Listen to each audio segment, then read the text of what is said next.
नमस्कार दोस्तों, आज हम बात करने वाले हैं बिहार सरकार की सबसे चर्चित योजना मुख्यमंत्री महिला रोजगार योजना की। इस योजना के तहत सरकार ने राज्य की लाखों महिलाओं के पर्सनल बैंक सेविंग अकाउंट में 100 की राशि ट्रांसफर की है। ये रकम महिलाओं को रोजगार शुरू करने के लिए अनुदान के रूप में दी गई है। लेकिन अब महिलाओं के मन में सबसे बड़ा सवाल है, क्या ये पैसा वापस करना होगा या नहीं। बहुत सी महिलाएं ने पूछा कि अगर हम इस पैसे से कोई रोजगार नहीं करें तो क्या सरकार हमसे ये राशि वापस मांगेगी। कुछ का कहना है कि सरकार जब पूछेगी कि पैसे से क्या रोजगार किया तो हम कैसे जवाब देंगे। ऐसे में ये कन्फ्यूजन बढ़ गया है कि अगर कोई काम शुरू नहीं किया गया तो क्या सरकार ब्याज सहित पैसे लौटने को कहेगी। दोस्तों, आपको बता दें कि मुख्यमंत्री महिला रोजगार योजना के तहत केवल 10,000 ही बल्कि नहीं, आगे और भी लाभ मिलेंगे।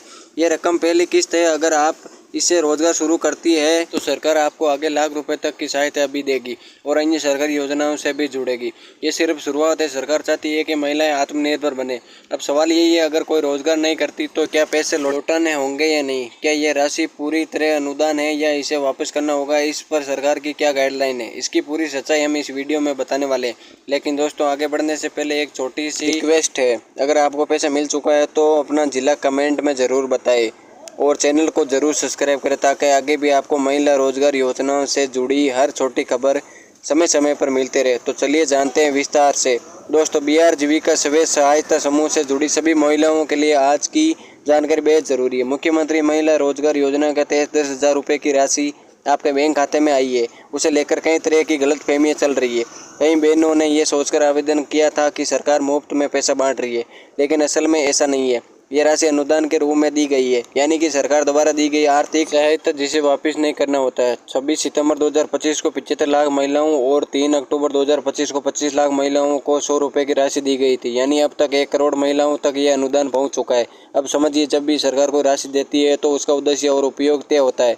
ये पैसा आपको सिर्फ खर्च करने के लिए नहीं बल्कि रोजगार शुरू करने के लिए दिया गया है। अनुदान का मतलब होता है कि किसी व्यक्ति या संस्था को किसी खास उद्देश्य की पूर्ति के लिए दी जाने वाली सहायता, जिसे ना तो ब्याज सहित लौटाना होता है और ना ही इसे लोन या आहरण माना जाता है। इसलिए 10,000 की ये राशि पूरी तरह से अनुदान है। आपको इसे सरकार को वापस नहीं करना है। लेकिन यहाँ एक बात जरूर समझ लीजिए, जब आपने योजना का फॉर्म भरा था तब आपसे पूछा गया था कि इस पैसे से आप कौन सा व्यवसाय शुरू करना चाहती है। सरकार ने फॉर्म में 17 तरह के रोजगार विकल्प दिए थे, जैसे फल या सब्जी की दुकान, किराना स्टोर, प्लास्टिक या बर्तन की दुकान, खिलौने या general store, mobile repairing shop, stationery या फोटोकॉपी की दुकान, कपड़ा या फुटवेयर, ब्यूटी पार्लर, कॉस्मेटिक, बकरी पालन, मुर्गी पालन, डेयरी, खेती किसान, ई रिक्शा संचालक आदि। अब मान लीजिए आपने लिखा था कि आप बकरी पालन करेगी, लेकिन पैसे मिलते ही आपने उसे घर का सामान खरीद लिया या निजी खर्चों में लगा दिया और कोई रोजगार शुरू नहीं किया, तो सरकार पैसा वापस लेगी।